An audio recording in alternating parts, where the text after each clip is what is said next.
All right, welcome back, everybody, to another edition of Chasing Ghosts. This is the video series where I look at all those hard to find, those impossible to find books, those things that you're on your watch list, covers you really, really like, but you just don't find them when you go out to your shops or even most shows. You just don't see them up on the wall where you can just buy them. So online is really your only avenue for it. So that's what I'm looking at here. I'm getting stricter in what I'm calling ghosts and what I'm not. Let me know what you think in the comments section. And if you like what I'm doing, please like, subscribe, hit the alert button so you don't miss anything, and keep telling your friends so we keep growing this channel as we move forward. And let me know some books that you want to see, what books that you can't find out there, and I'll look to cover them in a future installment of this series. But if you want to know what I'm talking about this week, just hang on for a few seconds after the intro, and I'll be right back with this week's books.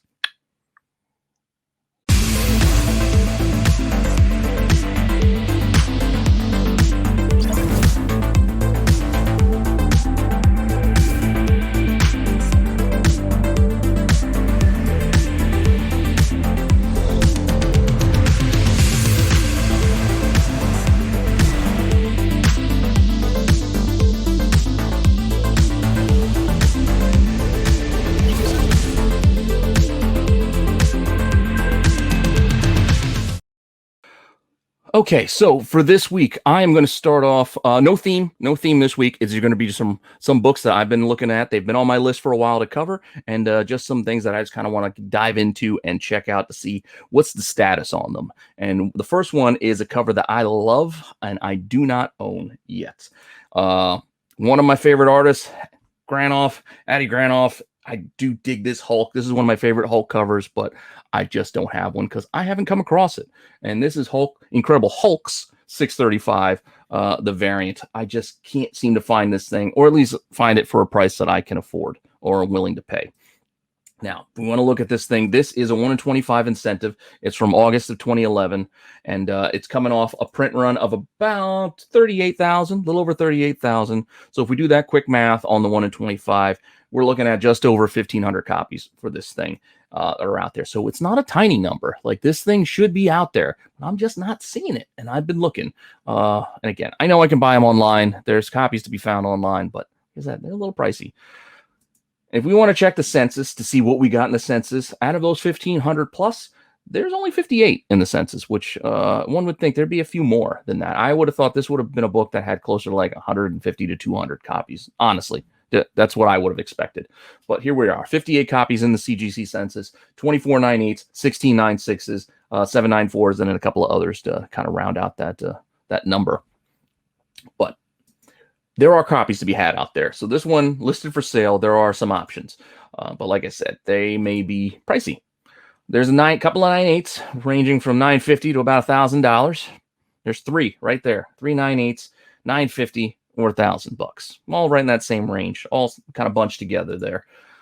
Then we got some raws where we're looking at about $440 to $600 for another 4. So there, we already got 7 copies out there. And then I got some more. So we can even go down all the way to 275. So 275 to like 550 raw is kind of what the price range is. 275 is a lot. If this were more like 100, 150, I'm in. But I mean, that's just me being a little bit selfish. This is still just 1 in 25, and there are plenty out there. But yeah, even at that minimum one of 275, I'm personally I just can't afford to be buying in. But that's the price if you're interested, and that's what you're shopping for. Like I said, looks to be about $1,000 9/8 and $275 to about $600 raw. So you make your determination if you come across one out there of whether you want to buy it for yourself. That's up to you. Again, I'm not here to spend your money. I'm here to just share some information so you can make some decisions on your own. And if we want to see what's actually sold, so we get a better idea of what the market might actually be selling and be moving at, well, there were a couple sold the last 3 months. 9/8 sold at auction for only $455.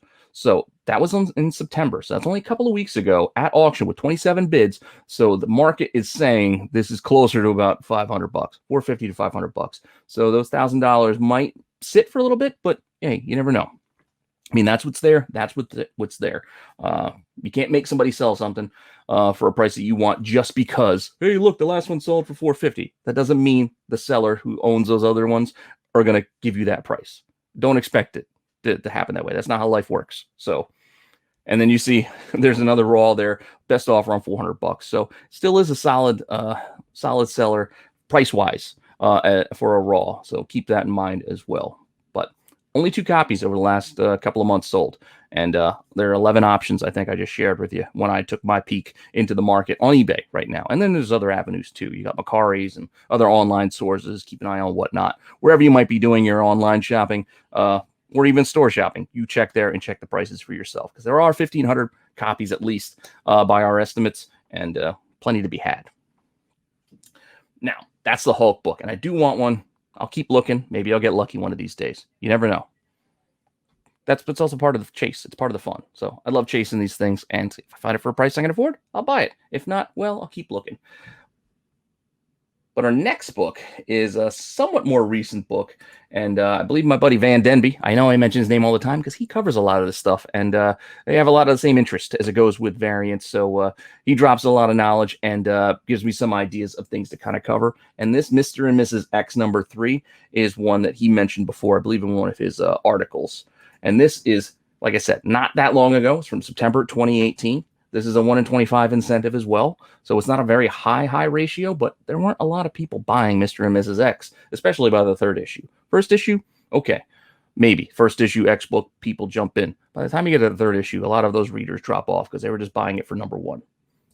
And if we even look at the print run for this, it's only a little over 24,000. So if we do that quick little math, we're talking about 970-ish kind of copies for the 1 in 25. So under 1,000 for that 1 in 25, potentially. Again, these are estimated numbers, not anything written in stone. We're just kind of making our best guess on the information that's out there for us. And if we check the census on this, there's only 17 in the census. Granted, 15 of those 17 are 9/8. Then we got a 9/6 and a 9/4, but still only 17 in the census at this point for this issue 3. And it's a pretty nice cover. I mean, if you like Rogue and Gambit, as I do, this is kind of cool. I mean, you got them on a card together inside the Ace of Hearts. It's kind of a nice little image. I kind of dig it. It's a Noto, Phil Noto. So if you're into Noto, this is a pretty solid Noto cover to be had, but it's not an easy one to track down. Because if you want to go looking right now to go buy yourself one, guess what? There's none. There's none for you to buy right now. And if you want to see what this thing sells for, to see, oh man, could I afford one even if there was one for sale? Guess what else? None have sold in the last couple of months. So Van wasn't joking when he was saying this one was a tough book and this was a ghost. So I'm going to kind of give him, showing my hand here in what I'm going to be calling this one. But there's none for sale and none sold. What do you think I'm going to call this one? That being said, we're going to stick in the X universe for our next book too. And we're going to go with Uncanny X-Force number 5. This is the Minara variant. He did a bunch of variants around this time frame with Marvel for these higher incentives, and they're all pretty cool. They're all pretty sought after, like the Black Widow, and then there was, I think, the Spider-Woman one that gets all the press because of the way she was posed. And I like this Psylocke one personally. It's pretty cool. Her jumping into action, I kind of dig it. This Milo Minara, as I said, artist also I might cover one of these days in artist retrospective. Yeah, if I get around to it. But this book, let's get back to this book. This one right here is a 1 in 50 incentive. As I said, he covered some of these higher incentive books, and this is all the way back in May of 2013. So this is going to be a tough book to kind of track down because even with a print run of a little over 45,000 on it, you're still only talking about 900 or so copies when you do that math on a 1 in 50. And then you got to do the practical thought of how many stores were actually ordering 50 copies of Uncanny X-Force. I know it was a popular series. It was a popular run with all the kind of tougher X characters, the Deadpools and the Wolverines and the kind of like the Black Ops version of X-Force. But even with that being said, 50 copies is a tall order for a shop to be selling on a monthly basis. So a lot of shops probably didn't, but our estimates would still give it about 900 copies. And if we check the census to see what's out there, there's a decent amount. There's 88 in the census for this one, with 53 9/8s, 24 9/6s, 9 9/4s, and then a couple others, just kind of rounding it out. And if you want to go shopping and see, well, what's this thing cost out there? Can I go buy one right now? Well, yes, there is one that you can go buy, and it's $600 for a 9/8. That's your only option. And if you want to see what it's sold for so you can compare it, well, none sold in the last 3 months. So in the last 3 months, there's only been one up, and it's $600. You make your call on what you would like to do if you're interested in this book. Again, out of my range. So I like looking, window shopping, but I'm not going to be driving this one off the lot, personally. Next book up, we're going to be hitting the Star Wars universe. This Dr. Aphra, number 1. I know you guys may be getting tired of me talking about David Nakayama, but I like him. I like his art. I dig it. And this is, a different little look for him. It's not, sexy girl pose or anything like that. It's not one of the color wave, color rushes either. This is just a straight, pretty cool Dr. Aphra #1. This was a Nefbox exclusive. I don't even know what Nefbox is. I think it's like a snowboarding thing. It's like some sort of collector thing. I don't know, but it's December 2016. It came with this Nefbox incentives. I know, like loot crates and the Marvel Collector Core. There's a lot of these boxed items where there's certain variants that go out with them, and with those things, I've got no idea what the print run are. And like I said, I know nothing about Nefbox, so I have no idea how many possible copies there could be of this thing. So this thing has got to be tough to find because who knows? Like I said, you tell me if you know exactly what Nefbox is. Like I said, I think it's a snowboard thing, but I'm not even 100% on that. But if we check the census, there's 3. 2016, Dr. Aphra, very popular character. A lot of people invested in her on her variant for Darth Vader 3 and all that stuff. 3 of this book. And no 9/8s. Again, this Nefbox, whatever, how they were packaged, out of these 3, there's a 9/6 and 2 9/4s. That's it. You want to go shopping? Well, there's one. It's $500 raw if you want one.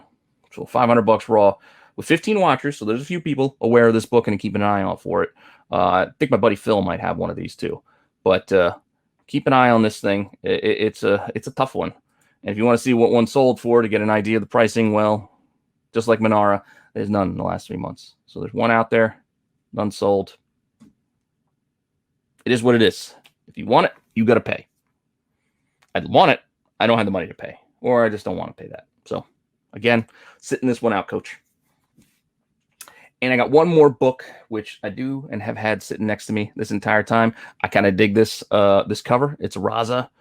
This is Exiles #9. This is the Valkyrie that's more like the movie version that we're all kind of familiar with these days. This was a fun little run that I know everybody looks at for that. Peggy Carter as Captain America bit as well in issue 3. But this issue 9 with this Raza cover is definitely one that I'm happy that I picked up when it came out because I haven't really seen it since. October 2018. It's a 1 in 25 incentive. I mean, you can see here, there's not many people that were ordering Exiles, especially by issue 9. Almost under 12,000 copies. There's under 12,000 copies of the regular version. So now you're talking about a 1 in 25. That's putting us at under 500 copies of this. 475 estimated copies for this book right here. That ain't a lot. That's less than some of the exclusive people are paying tons and tons of money for at NYCC this past weekend. Just saying. Just keep that kind of thing in perspective when you're thinking about these things. And if you want to check the census on this, hey, there's 18. 18 total. 16 9/8s and only 2 9/6s. And I got a 9/6 here, so mine's one of those 2. Hey, I tried. I thought it was a 9/8. Could probably use a press. I don't know. But I'm happy enough to have it like this. And if you want to go find one, you want to see what's out there for sale, there are copies for you. There are copies.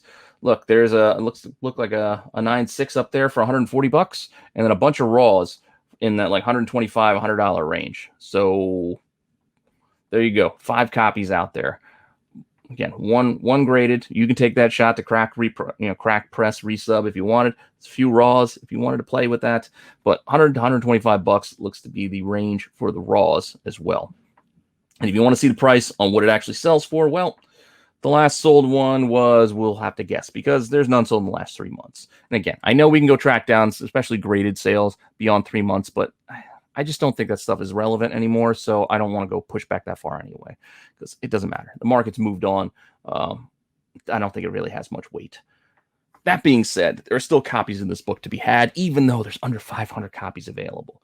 But don't let that influence you, because what may seem plentiful today with 5 copies out there, as soon as those copies are gone, if I were to do this book next month and all those copies are gone, then we might be calling this book a ghost because there's no copies out there. Just saying, you make the call on your own. But based on today's information and what I have in my deck when I went looking for this stuff, I'm going to make the call, and I'm still going to say that unfortunately this Exiles and that Hulk that I really, really want, there's copies. So these are just hard to find. They're hard to find and a little expensive. So can't quite call them ghosts, because if I wanted one, of either, I could go buy one right now if I had the money. But there being one still doesn't make me feel like it's not a ghost. So with the other three, considering there's none for the Mr. and Mrs. X, one Aphra, one X-Force, the Monara, I still feel like all three of these, I feel comfortable calling them ghosts because just not easy to find. Just not easy to find. And one copy is not a lot in my book, especially if it's online. I don't know. That being said, that's my call for this week. Let me know what you think in the comments, whether you agree or disagree, and other books that you might want to see. But that's what I got for you this week. Hopefully you enjoyed that and are enjoying the content that I'm putting out in the channel. Let me know in the comments what you think. Like, subscribe, tell your friends, all that fun stuff. And I'll see you guys soon with some more content.